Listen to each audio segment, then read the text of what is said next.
Assalamualaikum warahmatullahi wabarakatuh. Jumpa lagi di Matematika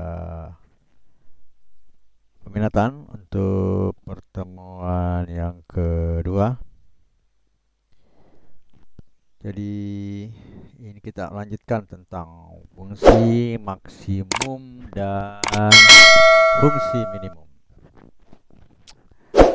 Jadi itu ya, turunan pertama dan turunan kedua ya, yang sudah pernah kita singgung sedikit tentang itu. Jadi di sini keterkaitannya antara turunan pertama dan turunan kedua untuk menentukan eh, grafik itu apakah dia naik, turun atau bagaimana ya. Ya, langsung kita ulas dulu. Turunan itu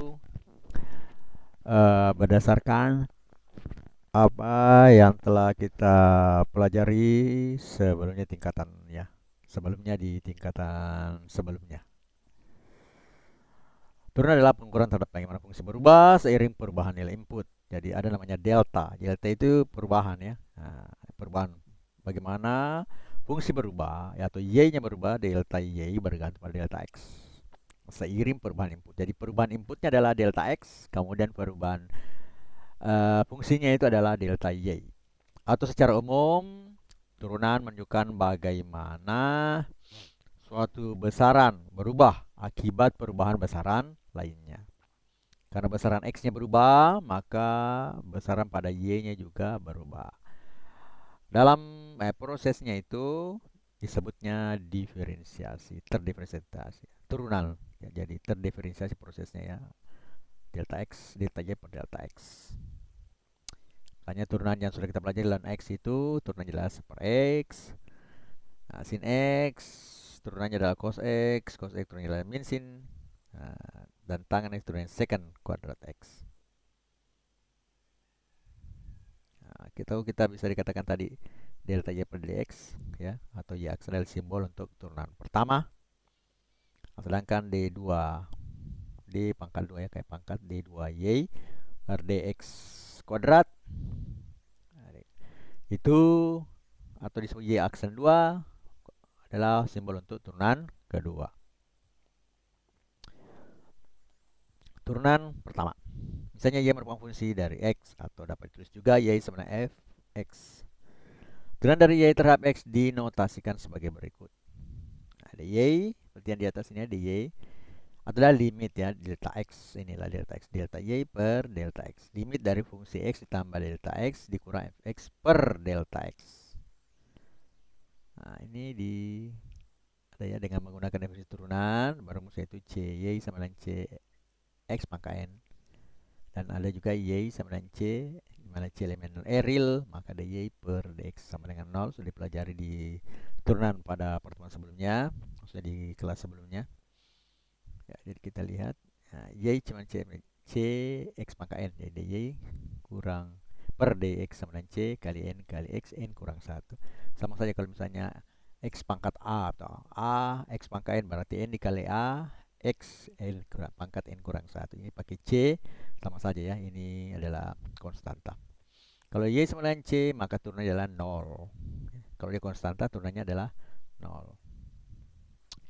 Dan lain-lain yang tidak perlu saya buka semua, cukup yang perlu-perlu saja ya. Cara-cara dasar turunan yang berpangkat, yang tidak berpangkat, ini konstanta, turunannya adalah 0. Penentuan jenis-jenis ekstrim atau suatu fungsi dapat dilakukan dalam dua cara. Ya, inilah keterkaitan antara uji turunan pertama dan uji turunan kedua. Bagaimana itu? Kita lihat. Uji turunan pertama, jika f aksen x sama dengan f aksen c sama dengan 0, maka fc adalah nilai stasioner. Di stasioner sudah pernah ya. Pada nilai x sama c ada artinya titik belok. Apakah dia maksimum di situ? Apakah itu dia minimum ya? Mungkin saja perubahan nilai maksimum, minimum, atau titik belok saja horizontal pada grafik fungsi f. Jenis-jenis distorsi dapat ditentukan dengan memperhatikan tanda kepositifan f aksen x di sekitar xc.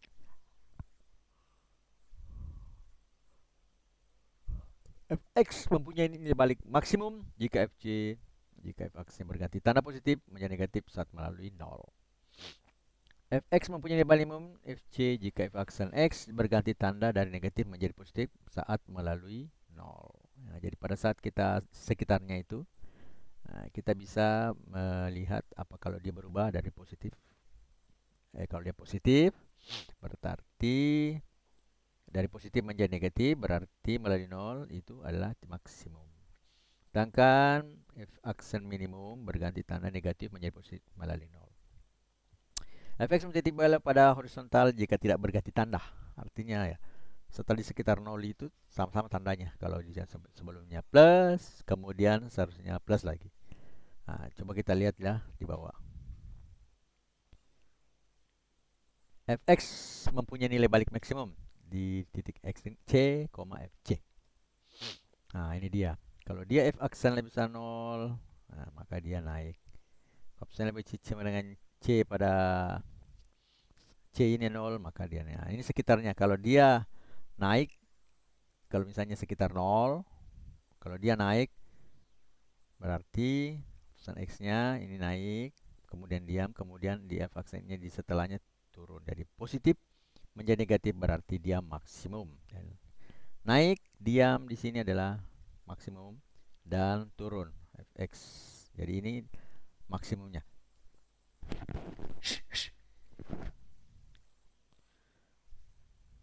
Yang kedua, mempunyai nilai balik minimum dan titik ekstrim C, Fc. Nah, kalau f(x)-nya pertama di sekitar 0 itu lebih kecil daripada 0, turun, kemudian pada saat C dengan 0, Fc itu sama dengan 0, kemudian setelah di sekitar C itu, maka dia lebih besar, berarti itu adalah minimum ya. Turun, diam, naik. Artinya ini C ya, Fc. Kalau misalnya Fc sama dengan 0, nah, di sekitar C-nya itu kita misalnya C-nya itu anggaplah 5 sama dengan F5, f(x) 5 sama dengan 0. Berarti sekitar 5, anggaplah 4,5. Kita masukkan di dalam fungsi fx itu kalau turunannya lebih kecil 0, berarti kemudian setelah 5 misalnya 5,5 kita masukkan, ternyata dia dapat lebih besar 0, maka dia mempunyai, berarti titik Fc itu adalah titik minimum.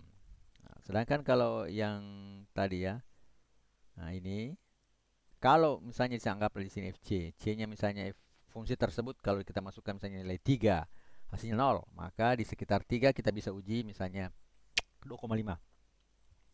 Masukkan ke dalam fx, apakah dia besar 0? Kalau dia besar 0, kemudian kita masukkan lagi fx aksennya yang lebih besar dari 3, misalnya 3,5, masukkan. Kalau tetap dia lebih kecil 0, berarti kondisi ukur tersebut adalah nilai maksimum. Oke ya.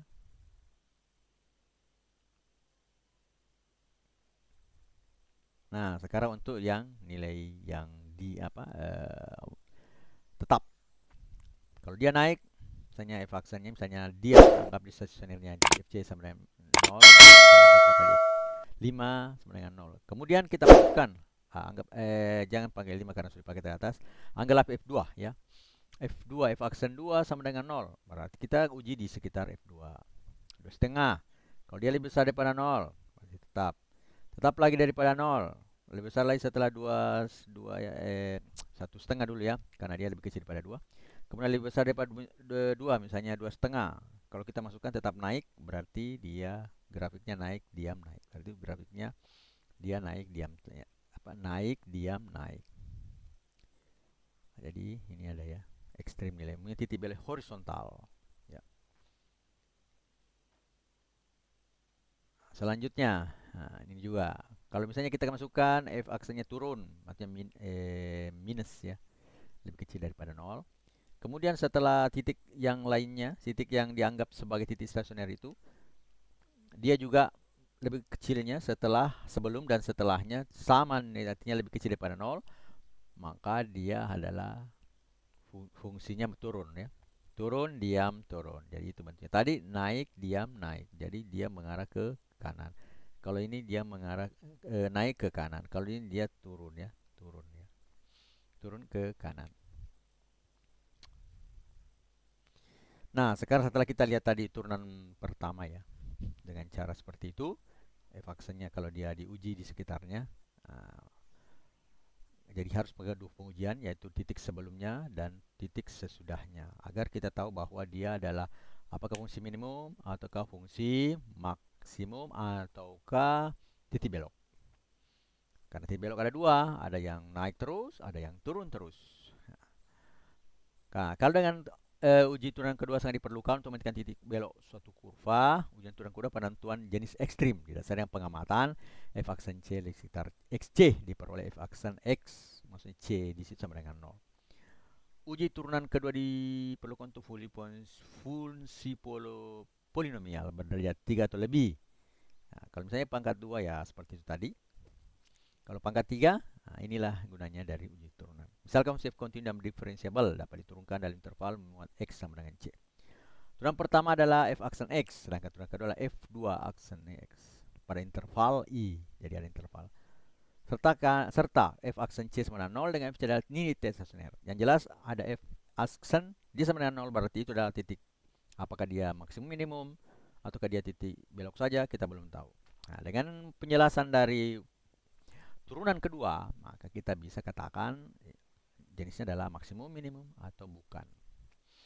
Nah, pertama, jika f aksen 2 c lebih kecil 0, maka nilai balik maksimum adalah nilai balik maksimum fungsi f. Ya. Jadi f aksen c sama dengan lebih kecil 0, f aksen 2. Saya f5. Setelah kita masukkan, turunkan dulu, baru kita masukkan angka 5 lagi, dari 2 kali turunan, c ternyata lebih kecil 0. Maka dia maksimum. Kalau lebih besar, berarti minimum. Jadi mudah ya. Jadi f aksen 2c lebih kecil 0, berarti dia maksimum. Kalau f aksen 2c lebih besar 0, maka dia lebih minimum. Kalau sama dengan 0 lagi, maka bukan fungsi ekstrim. Adalah titik belok dari kurva fungsi f. Jadi itu gunanya turunan kedua. Jadi turunan pertama tadi lebih mudah kita gunakan untuk apa namanya 2 ya, pangkat 2 saja. Untuk pangkat lebih dari 2 kita gunakan turunan kedua dengan syarat-syarat seperti yang ada di sini yang saya sudah sebutkan tadi. Ini contoh soal ya. Ft sama dengan 2t pangkat 2 tambah t tambah 3. Jadi fungsi ft ini mempunyai titik-titik. Nilai balik maksimum kah, nilai minimum kah, maksimum ini ya. Apakah ada ini semua? Salah satu dipilih jawaban yang mana yang benar. Nah, kita coba menggunakan turunan pertama ya dan kedua. Jawabannya adalah ya, diketahui ini. Berarti f aksen t sama dengan 0. Kalau f aksen t sama dengan 0, berarti kita turunkan min 4t tambah 1 sama dengan 0. Hasilnya ini t 1 pindah ke sebelah menjadi minus, berarti min 1 dibagi min 4, hasilnya adalah t seperempat. Minus per minus jadi plus ya. Perhatikan turunan kedua f aksen 2 sama dengan minus 4, sehingga t sama dengan seperempat diperoleh f aksen 2 seperempat sama dengan minus 4 lebih kecil 0, artinya titik balik maksimum. Berarti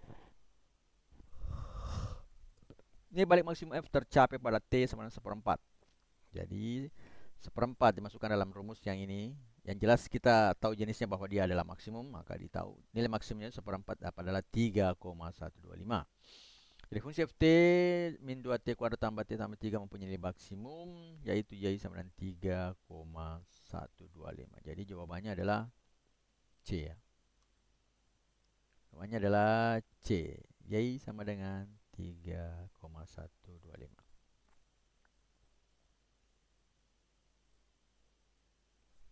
Selanjutnya, kurva fungsi y t kuadrat tambah 6t ditambah 9 per 3t kuadrat mempunyai titik balik. Kenapa dia titik balik saja? Karena di sini kan sama ya, t kuadratnya. Titik balik, tapi tidak bisa dimatikan ya, karena ada unsur nanti turunan di sini yang berbeda. Kira-kira jawabannya apa? Jawabannya adalah y sama t kuadrat tambah 6t sama per tambah 9 per 3t kuadrat. Persamaan fungsi itu dapat diubah seperti ini ya. Ya. Jadi menjadi t sepertiga tambah 2T min 1 tambah 3T kuadrat. Turunan pertamanya, min 2T kuadrat kurang 6T pangkat 3. Titik stasioner dicari adalah Y aksen sama dengan 0. Jadi kalau kita sama dengan 0, maka min 2T kuadrat kurang 6T pangkat 3 sama dengan 0. Nah, disinilah sangat berfungsi untuk turunan kedua. Kedua ruas dikalikan T kuadrat. Nah, kalau kita kalikan T kuadrat, maka T kuadrat ini hilang, jadi pangkatnya 0. Di sini menjadi min 1. Jadi T pangkat min 1 sama dengan min sepertiga, atau T-nya sama dengan min 3.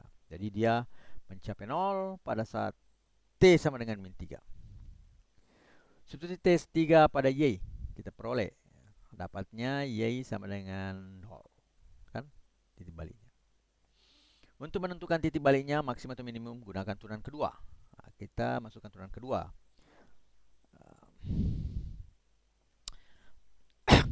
Jadi 4T min 3 ditambah 18T pangkat minus 4. Coba kita lihat lagi yang di atasnya. 4 berapa tadi? Ya. Kalau dia berbentuk U per V, ya, ini bisa dijadikan U per V, ya. Turunan pertamanya tadi adalah, kita lihat turunan pertamanya adalah ini. Min 2T pangkat 2 minus 2 dikurang 6T pangkat 3. Kalau turunkan berarti di sini tambah minus 3, ya. Minus 2 minus 4, ya. Minus 3 di sini 3 kali 6 18. Didapatlah ini min 18T pangkat 4. Jadi tadi ini kan 2T min 2 kan pangkat kali 2 berarti T kurang sini kurang 1 berarti min 3. Sama tadi di sini min 3 tadi di 18, ya. Setelah itu kita lihat masukkan min 3. Min 3 merupakan titik balik tapi belum diketahui maksimum atau minimum, ya. Dimasukkan, berarti ini adalah min 3 pangkat, kalau ke bawah ini jadikan 4 per min 3 pangkat 3 hasilnya min 27 ditambah. Ini ke bawah pangkatnya menjadi min 3, jadi kali 4 kali 3 kali min 3 kali min 3 kali min 3. Kemudian dia sebagai penyebut berarti min 81. 9 kali 9 81. Hasilnya adalah min 4 per 27 tambah 6 per 27. 18. 87 di sini kan bagi 18 bagi 3. 6 ini juga 3 adalah 27. Berarti 2 per 27. Hasilnya adalah lebih besar daripada 0, berarti dia titik balik minimum. Jadi min 3,0 adalah titik balik minimum. Jawabannya adalah B. Jadi untuk mempelajari contoh tadi, ya, videonya diulang-ulang sampai mengerti. Kalau ada pertanyaannya bisa web pribadi saya dengan pertanyaan ini, ya, dengan contoh soal ini. Saya kira sampai di sini dulu pertemuan kita kali ini. Sampai jumpa pada pertemuan berikutnya. Assalamualaikum warahmatullahi wabarakatuh.